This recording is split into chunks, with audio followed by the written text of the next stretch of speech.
विशुद्ध विज्ञान घनस्वरूपं विज्ञान विस्रारण बद्ध दीक्षं दयानिधिं देहभृतां शरण्यं देवं हयग्रीवमहं प्रपद्ये. நமஸ்தபாயே. இன்றைய தினம் ஸ்ரீ பஜகோவிந்தம் அப்படிங்கிற கிரந்தத்திலிருந்து ஸ்லோகம் நம்பர் 1, 2 மற்றும் 3, இந்த 3 ஸ்லோகங்கள் என்னென்ன, அதனுடைய தாத்பரியம் என்ன அப்படிங்கிறத நாம தெரிஞ்சுக்க போறோம். சென்ற வகுப்புல பஜகோவிந்தம் அப்படிங்கிற இந்த கிரந்தத்தினுடைய ஒரு அவதாரிகை அப்படிங்கிற விஷயத்தை நாம பார்த்தோம். இந்த கிரந்தத்தினுடைய கர்த்தா ஆதிசங்கரா, அவருடைய சில விஷயங்கள் எல்லாம் தெரிஞ்சிட்டோம். அதை தொடர்ந்து இந்த பஜகோவிந்தம் அப்படிங்கிற கிரந்தம் எதற்காக இயற்றப்பட்டது, நாம் அந்த கிரந்தத்தை எதற்காக தெரிஞ்சுக்கணும், அவருடைய உத்தேசம் என்ன அப்படிங்கிற விஷயங்களெல்லாம் சென்ற வகுப்புல நாம அவதாரிகையா பார்த்து முடிச்சிருந்தோம். அதை தொடர்ந்து நாம இப்போ அந்த பஜகோவிந்தம் சொல்லக்கூடிய கிரந்தத்திலிருந்து முதல் 3 ஸ்லோகங்கள் என்னென்ன, அதனுடைய தாத்பரியம் என்ன அப்படிங்கிறத நாம இன்றைய தினம் தெரிஞ்சுக்க போறோம். பஜகோவிந்தத்தினுடைய முதல் ஸ்லோகம்.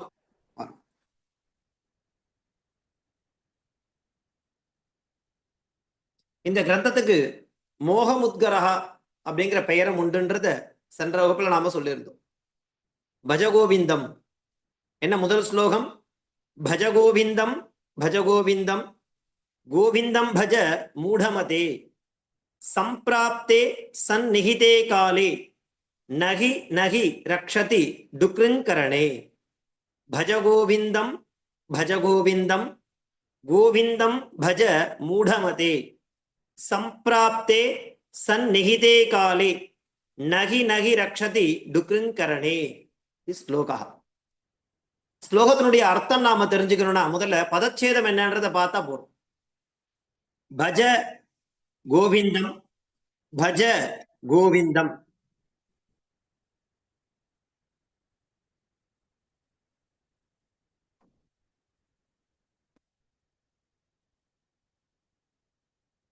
பஜ கோவிந்தம் பஜ கோவிந்தம். மறுபடியும் கோவிந்தம் பஜ மூடமதே சம்பிராப்தே சந்நிஹிதே காலே நகி நகி ரக்ஷதி டுக்ருங்கரணே இது பதச்சேதா. இந்த ஸ்லோகத்துல கிரியாபதம் என்ன அப்படின்னாக்கா ரக்ஷதி அப்படிங்கிறது கிரியாபதம். கிரியாபதம் என்ன? வினைச்சொல், வேர்புன்னு சொல்லுவா இங்கிலீஷ்ல. ரக்ஷதின்னு என்ன அர்த்தம்? ப்ரொடெக்ட் பண்றதுன்னு அர்த்தம். நகி நகி அப்படின்னா நோ நோன்னு அர்த்தம். அப்போ அது காப்பாற்றாது அப்படிங்கிற அர்த்தத்துல நகி ரக்ஷதி அப்படிங்கிறதாக நாம எடுத்துக்கணும். இந்த டுக்ருங்கரணே அப்படின்னா என்ன அப்படின்னாக்கா அது வியாக்கரணம் அப்படிங்கிறது சம்ஸ்கிருத இலக்கணம். அதுல ஒரு சொல் இந்த டுக்ருங்கரணே அப்படிங்கிற பாணினியுடைய உடுக்கையிலிருந்து 14 விதமான சூத்திரங்கள் வந்ததாக சொல்றான். பாணினி அப்படிங்கிற ஒரு முனிவர் இருக்கார். அந்த முனிவருக்கு முதல்ல சிவபெருமானிடத்திலிருந்து அவருடைய உடுக்கை சத்தத்தை கேட்டு 14 விதமான சூத்திரங்களை அவர் பண்ணார். அந்த ஓசையை வச்சுண்டு ஐ உண்ணு ரிழுக்கு ஏவோங்க ஐயவுச் அப்படிங்கிறாம. அதன் பிறகு என்ன ஆகுது? அது மாதிரி நிறைய சூத்திரங்களை அவர் அஷ்டாத்தியாயி அப்படிங்கிற ஒரு கிரந்தத்தையே, ஒரு சூத்திரம் மொத்தமே சூத்திரம் தான்.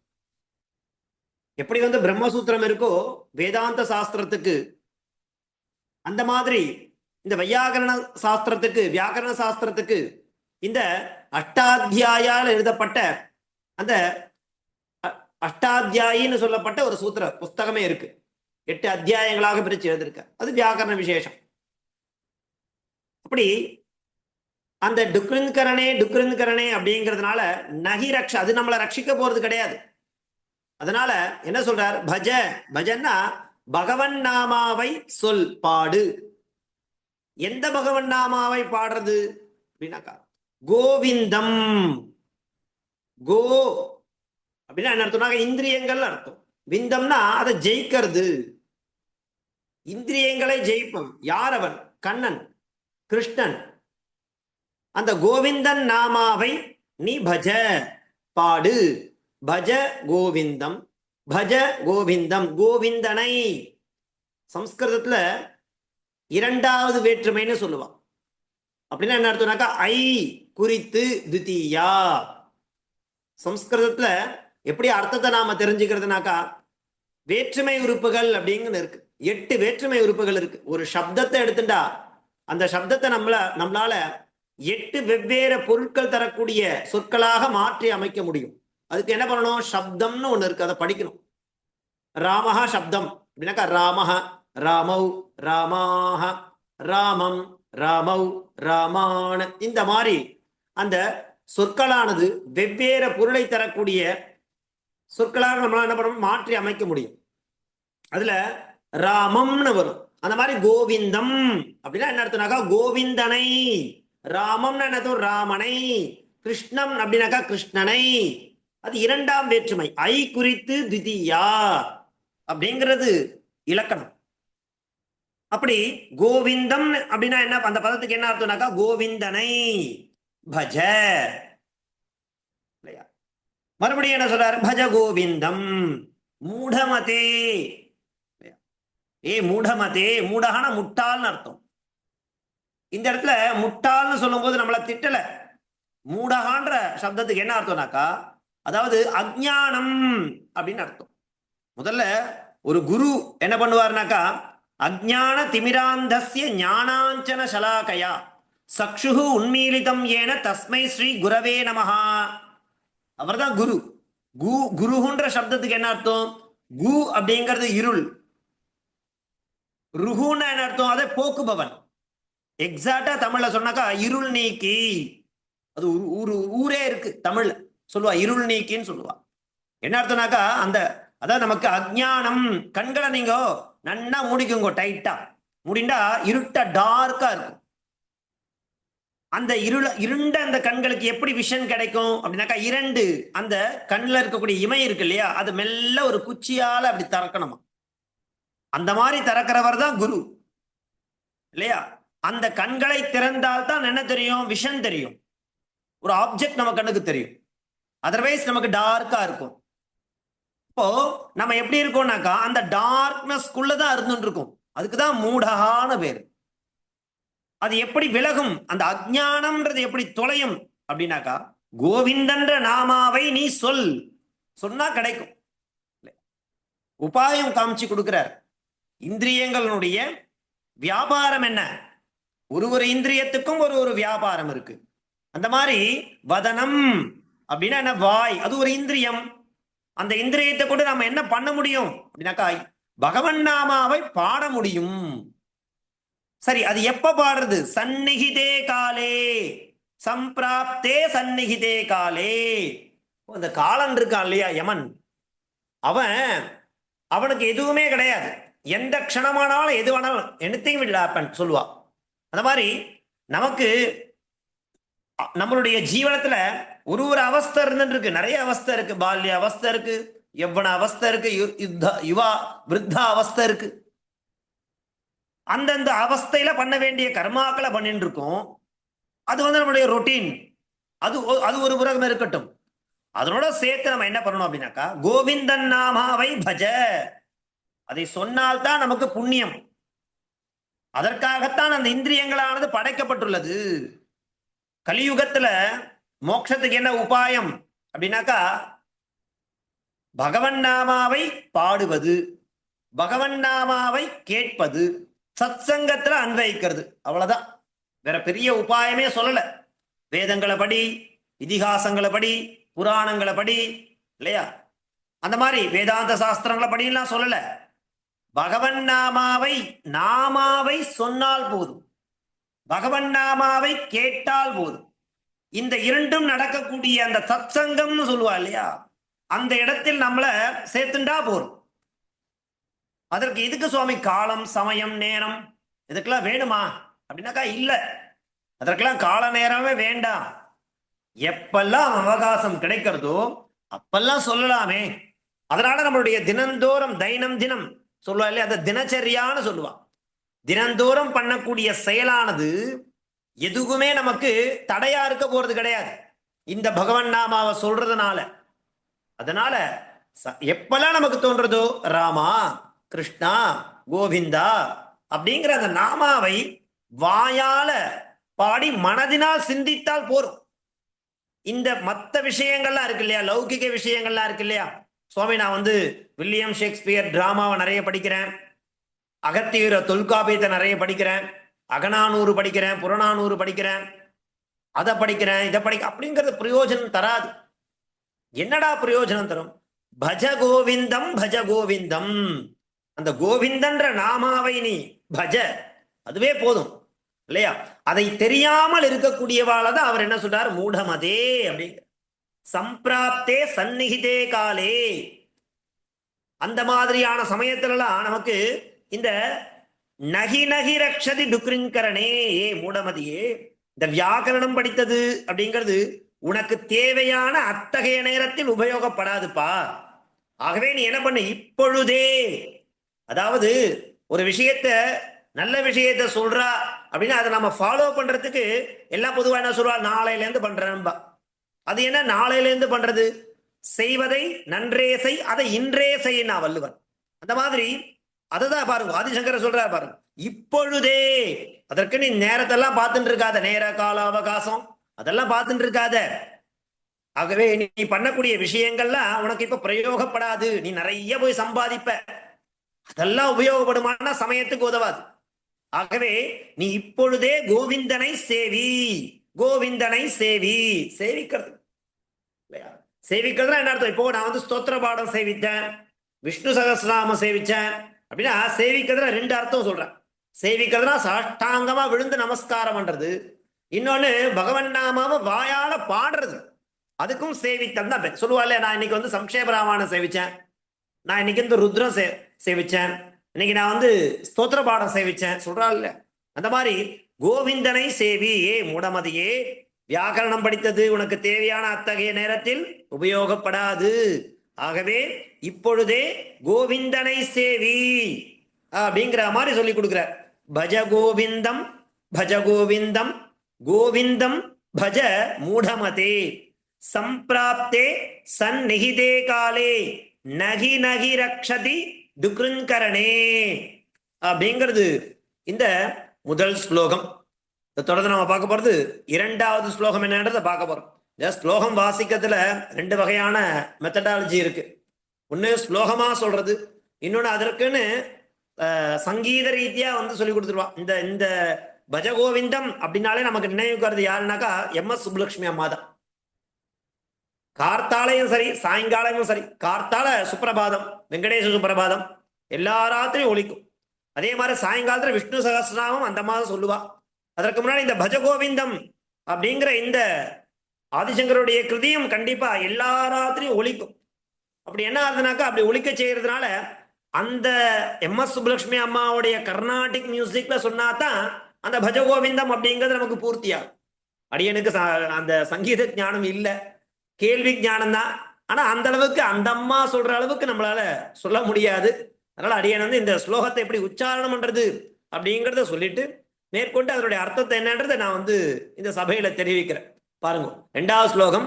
மூட ஜகீதி ஜனாகம திருஷ்ணாம் குரு சத்புத்திம் மனசி வித்ருஷ்ணாம் எல்லபசே நிஜ கர்மோபாத்தம் வித்தம் தேன வினோதய சித்தம்.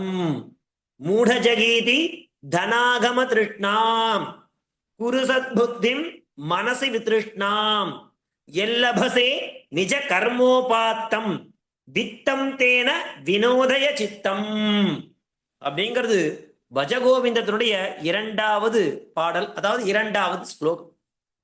இதுல என்ன சொல்றார், ஏ மூடனே, மறுபடியும் மூடன் தான் சொல்றார். நான் அந்த அர்த்தம் சொல்றேன். மூடஹா அப்படின்னா என்ன அர்த்தம்னாக்கா அஜ்ஞானம், அஜ்ஞானி, ஏ மூடனே. இப்போ பணம் வர்றது நிறைய நமக்கு, தன இல்லையா, தன அப்படின்னாக்கா தனாகம திருஷ்ணாம், தனம் அப்படிங்கிறது வருவாயில ஆசையை ஒழித்து நல்ல அந்த பணம் வந்துட்டே இருக்கு. பணம் சம்பாதிக்கிறவாளுக்கு அந்த பண ருச்சிங்கிறது போகவே போகாது. பதவி இருக்கவாளுக்கு அந்த பதவி ருச்சி அதிகார ருச்சின்றது போகவே போகாது. இது இயல்பா நம்ம பார்க்கிறோம் லோகத்துல. பார்க்காத விஷயத்த சொல்லல சுவாமி. அவர் எவ்வளோ 1000 ஆண்டுகளுக்கு முன்னாடியே சொல்லிட்டு போயிட்டார். ஆனா அந்த விஷயம்லாம் இப்ப நமக்கு பிராக்டிக்கலா நம்ம வந்து பார்த்துட்டு இருக்கோம். லௌகிக்க இந்த லோக நடைமுறையில இதெல்லாம் பார்த்துட்டு இருக்கோம் இல்லையா? தனம் சம்பாதிச்சுட்டு இருக்கானாக்கா போதும்ன்ற அளவு இருக்கா? கிடையாது. அதுக்கு ஒரு மெஷர் உண்டானாக்கா கிடையாது இல்லையா? 2 கோடி இருக்கு, அப்பா போறோம், நம்ம ஜீவன பர்யந்தம் சௌக்கியமா வாழலாம் அப்படின்னு அவ ஒரு அந்த நிலைக்கு வருவாளானாக்கா திருப்தி அடைவாளா? அடைய மாட்டா. 2 கோடி தானே இருக்கு, இன்னும் 2 கோடி சம்பாதிக்கலாம், இன்னும் 2 கோடி சம்பாதிக்கலாம் அப்படிங்கிற மாதிரி அந்த தனத்தின் மேல உள்ள ஒரு பற்று இல்லையா, அதுதான் வளர்ந்துட்டே போகுமே தவிர, ஆனா அது வந்து நல்ல புத்தியுடன் கொடுக்குமானாக்கா கொடுக்காது. எப்ப நல்ல புத்தி கொடுக்கும் அப்படின்னாக்கா இந்த ஆசையின்மை அப்படிங்கிறத வளர்த்துக்கும். ஆசையை வளர்த்துக்க கூடாது, ஆசையின்மையை வளர்த்துக்க சொல்றார் சுவாமி இல்லையா? மூட ஜகீதி தனாகம திருஷ்ணாம். அதே மாதிரி குருன செய்யின இல்லையா? மூட ஜஹி இதி தனாகம திருஷ்ணாம் குரு சத்புத்திம் மனசி வித்ருஷ்ணாம் எல்லபசே. அது என்னது? நிஜ கர்மோபாத்தம் வித்தம் தேன வினோதய சித்த. வித்தம்னா பணம், செல்வம். இந்த பணம் வருது அப்படின்னா அந்த ஆசையை ஒழித்து நல்ல புத்தியுடன் என்ன பண்ணணும் அப்படின்னாக்கா ஆசையின்மை அப்படிங்கிற விஷயத்தை வளர்த்துக்கொள் அப்படிங்கிற. உன்னுடைய நீ ஒரு தொழில் பண்ணுவ, அந்த தொழில் மூலம் என்ன வரும்? வரும் பணத்தை என்ன கொண்டு என்ன பண்ணணும் அப்படின்னாக்கா இப்போ மனச நம்ம வந்து என்ன பண்ண முடியும்? திருப்திப்படுத்த முடியுமானா முடியாது இல்லையா? மனசை திருப்திப்படுத்த முடியுமானா முடியாது. அதாவது உல்லாசமா இருக்கலாம், சந்தோஷமா இருக்கலாம், அது வேற. ஆனா நிஜமான திருப்தின்றது ஒண்ணு இருக்கு. சொல்லுவா இல்லையா சம்ஸ்கிருதத்துல ஒரு ஸ்லோகம் இருக்கு, வித்யா ததாதி வினயம் வினயாத் யாதி பாத்திரதாம் பாத்திரத்வாத் தனமாப்னோதி தனாத் தர்மஹா ததஹா சுகம் அப்படி. ஓ தனத்தை சம்பாரிச்சுட்டே போருமா சுகம் வந்துருமா? அப்படின்னா வராது. அதே மாதிரி அந்த தனத்தை சம்பாதிக்கிறதுக்கு 2 விதமான மார்க்கங்கள் இருக்கு. ஒண்ணு நல்ல மார்க்கத்திலையும் சம்பாதிக்கலாம், கெட்ட மார்க்கத்திலையும் சம்பாதிக்கலாம். நல்ல மார்க்கத்துல சம்பாதிக்கணும் அப்படின்னாக்கா நல்லா படிக்கணும், வித்தியை கத்துக்கணும். முதல்ல வித்யா, அந்த வித்தை என்ன பண்ணும்? ததாதி வினயம். முதல்ல அந்த வித்தை கத்துட்டா அவனுக்கு வினயம் அப்படிங்கிறது கிடைக்கும். சரி, அந்த வினயத்தை வச்சு நான் என்ன பண்றது சுவாமி? வினயா யாதி பாத்திரதாம். அப்பதான் நல்ல குணம் இருக்கும் அவனிடத்துல, சத்பாத்திரமா இருப்பான் இல்லையா? அப்படி இருந்தா தான் அவனுக்கு உத்தியோகமானது கிடைக்கும். எல்லாருக்கும் உத்தியோகம் கிடைக்குமானா கிடைக்காது. நல்ல கேரக்டரா இருந்தா தான் உத்தியோகம் கொடுப்பா அவனுக்கு. அவனை நம்பி எப்படி ஒரு பொறுப்பை ஒப்படைச்சு கொடுப்பா? அதன் மூலமா அவன் என்ன பண்ணுவான்? ஒரு உத்தியோகத்தை அடைவான் நல்ல குணத்தின் மூலமா. அதன் பிறகு அவனுக்கு சம்பாத்தியம் தனமானது கிடைக்கும். அந்த தனத்தை வச்சு என்ன பண்ண சொல்றார் சுவாமி பாருங்கோ, தனா தர்மஹா, நல்ல தர்ம காரியங்களை பண்ணும். அதுதான் இல்லைங்கிறார் சுவாமி. என்ன சொல்றாருனாக்கா, நீ பணத்து பின்னாடி போனேன்னா பணத்து பின்னாடியே போயிட்டே இருக்க வேண்டியதுதான். அந்த காணல் நீர் இருக்கு இல்லையா, அந்த காணல் நீரை கொண்டு தாகத்தை தீர்க்க முடியுமானா முடியாது. அது என்ன ஆகும்? நாம போக போக போக அது தூரம் போயிட்டே இருக்கும் அந்த காணல் நீரானது. அதை எடுத்து பிறகு தாகத்தை போக்கிக்க முடியுமானா அந்த மாதிரி இருக்கு. நம்மளுடைய இன்னைக்கு உத்தியோகம் பார்த்து அந்த உத்தியோகத்தை ஒரு தொழில் மூலமா நம்ம பணத்தை சம்பாரிச்சு அந்த சம்பாத்தியத்துல நம்ம என்ன பண்றோம் அப்படின்னாக்கா உல்லாசமா அவனா இருக்கலாமே தவிர, ஆனா மனசை உல்லாசப்படுத்தும். அதுக்கு என்ன பண்ண சொல்ற சுவாமி? ஆசையை ஒழித்து புத்தியை நன்னா வளர்த்துண்டு சத்புத்திம் வளர்த்துண்டு ஆசை இன்மையை வளர்த்துக்கணுங்கிற. ஆசையே கூடாதுன்னு சொல்லல அவர், நல்லா புரிஞ்சுக்கணும். ஆசை அப்படிங்கிறது அது ஒரு லிமிட், பேராசை கூடாது. அப்படி இருந்தா நம்மளால மனசை ஒருநிலைப்படுத்த முடியாது, அதன் பின்னாடியே போயிட்டு இருப்போம். அப்போ அதன் பின்னாடியே சிந்தனை போச்சுன்னா நம்ம எப்ப கோவிந்தனை வாயால சொல்லுவோம்?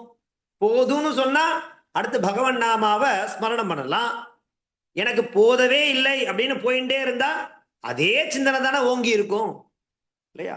அதனால என்ன சொல்றாரு பாருங்க, மூட ஜகீதி தனாகம திருட்னாம் குரு சத்புத்திம் மனசி வித்ருட்னாம் எல்லபசே நிஜ கர்மோபாத்தம் வித்தம் தேன வினோதய சித்தம். மூட ஜகீதி தனாகம திருட்னாம் குரு சபுத்திம் மனசி வித்ருட்னாம் எல்லபசே நிஜ கர்மோபாத்தம் வித்தம் தேன வினோதய சித்தம் அப்படிங்கிறது இந்த பஜகோவிந்தத்தினுடைய இரண்டாவது பாடம். அடுத்து நாம பார்க்க போறது மூன்றாவது ஸ்லோகம். என்ன பாருங்க. நாரீஸ் தனபர நாபீதேசம் திருஷ்ட்வா மாகா மோகாவேஷம் ஏதன் மாம்ச வசாதி விகாரம் மனசி விசிந்தய வாரம் வாரம். நாரீஸ் தனபர நாபீதேசம் திருஷ்ட்வா மாகா மோகாவேஷம் ஏதன் மாம்ச வசாதி விகாரம் மனசி விசிந்தய வாரம் வாரம் அப்படிங்கிறது பஜகோவிந்தத்தினுடைய மூன்றாவது பாடம். நாம ஏற்கனவே சொன்னோம் என்னன்னாக்கா, சிறுவர்களுக்கு விளையாட்டு மேல மோகம் அதிகமா இருக்கும். யவ்வன அவஸ்தையில பெண்களுக்கு ஆண்கள் மேலேயும் ஆண்களுக்கு பெண்கள் மேலேயும் அந்த மோகமானது அதிகமா இருக்கும். அப்படி ஏற்படக்கூடிய அந்த விஷயங்கள்லாம் என்னன்னாக்கா, இப்போ நம்ம இந்த பூமிக்கு ஒரு வியாஜத்துல இங்க வந்து பிறந்திருக்கும். அது நம்மளுடைய கர்மா. அந்த கர்மாவுடைய பலனை, அந்த கர்மாவை தொலைக்கிறதுக்காக இங்க வந்திருக்கும். ஒவ்வொருத்தருக்கும் ஒரு கதாபாத்திரத்தை இறைவன் கொடுக்குறான். இவர் என்ன சொல்றாருனாக்கா, அந்த பண்ணக்கூடிய கதாபாத்திரத்தையும் நன்னா பண்ணு, பகவன் நாமாவையும் ஸ்மரணம் பண்ணு, அப்பதான் உன்னால உன்னத கதியை அடைய முடியும். இப்போ இந்த சரீரம் இருக்கு பாருங்க, இந்த சரீரம் நித்தியமா அப்படின்னாக்கா அனித்தியம். ஏன்னா இந்த சரீரத்துக்கு நம்ம பிறக்கும் போது குழந்தையா பிறக்கிறோம் இல்லையா? அப்போ அந்த பிறக்கக்கூடிய குழந்தைக்கு ஆடை இல்லாம அந்த குழந்தைய பார்க்க முடியும். ஏன்னா அந்த குழந்தை அழகு. அதுக்கு அந்த குழந்தைக்கு ஆடையோட இருக்கணும். ஆடை இல்லாம இருந்து பார்த்தா நம்முடைய பார்வை வேற மாதிரி இருக்கும். அதே குழந்தை வளர்ந்து ஒரு 15, 16 வயதுக்கு வந்துட்டாக்கா அப்ப அந்த குழந்தைய அந்த மாதிரி பார்க்க முடியுமான நிலையில முடியாது. ஏன்னா அந்த குழந்தையுடைய வளர்ச்சி ஆயிடுறது. அப்போ ஒரு மாற்றம் அப்படிங்கிறது நம்ம சரீரத்துல ஏற்படுறது. அப்ப அந்த மாற்றத்துக்கு ஏத்த மாதிரி நம்மளுடைய பார்வை மாறுறது இல்லையா? குழந்தையில பார்த்த ஒரு குழந்தைய அவளே வளர்ந்ததுக்கு அப்புறம் பார்க்கும்போது அந்த பார்வை மாறுறது கண்டிப்பா மாறும் இல்லையா? அதே மாதிரி நம்மளோட உடல் அமைப்புகளும் மாறும். அதுதான் மாற்றம். அப்போ எதுவுமே நிலையானது அல்ல.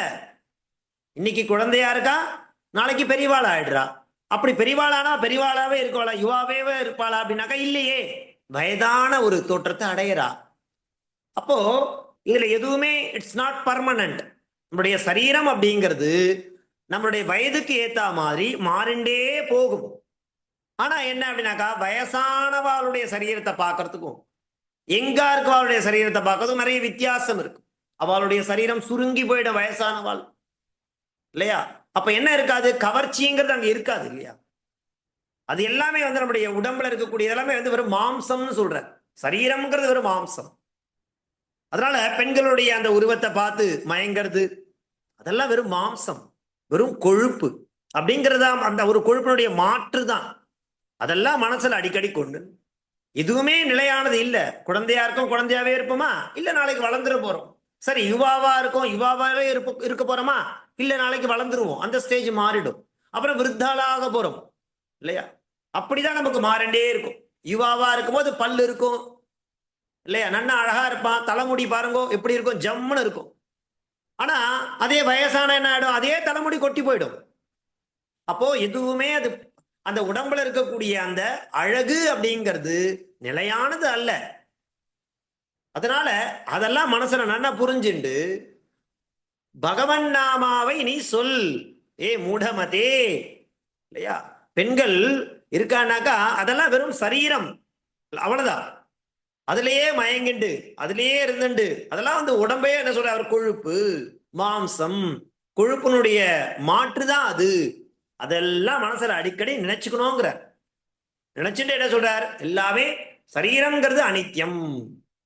அது மாற்றத்தை அடையக்கூடியது. அதனால அதை கண்டே நம்ம மோகிச்சுட்டு இருக்கக்கூடாது. நம் எண்ணங்களை என்ன பண்ணணும்? பகவன் நாமாவின் பக்கம் திருப்பி அவனது நாமாவை உச்சாரணம் பண்றோம் பார்த்தீங்களா, அதுதான் நிரந்தரம், அதுதான் மோட்சத்துக்கு உபாயம் இல்லையா? நம்மளுடைய கர்மா அப்படிங்கிற செயல் என்னவா இருக்கணும் பிரதானமா அப்படிங்கிறாருனாக்கா, பகவன் நாமாவை சொல்லிண்டே இருப்பா.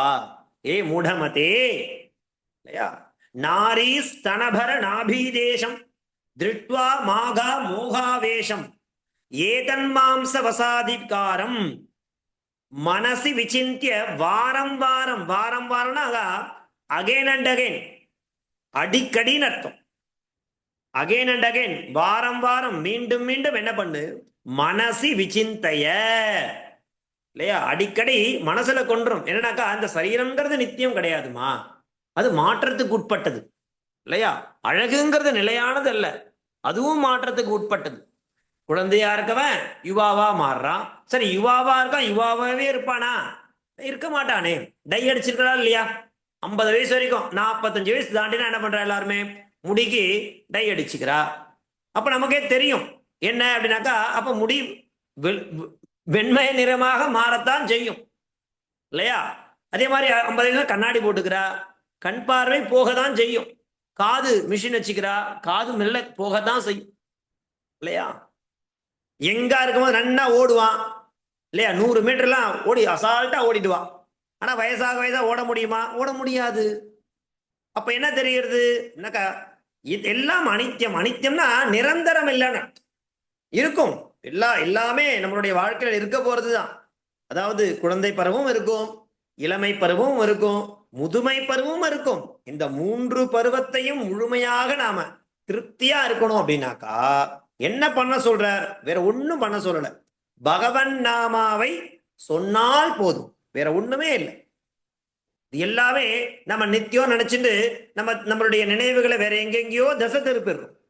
அதெல்லாம் திசை திரும்பாம மனசி விசிந்திய இல்லையா, ஏதது மாம்ச வசாதி விகாசம் இல்லையா, விகாரம் ஒரு மாற்றத்தை ஏற்படும். அதனால இதையே நீ பார்த்துண்டு மனசுல வச்சுண்டு வாரம் வாரம் பகவன் நாமாவை ஸ்மர பஜ கோவிந்தம் பஜ கோவிந்தம் பஜ கோவிந்தம் பஜ கோவிந்தம் கோவிந்தம் பஜ மூடமதே.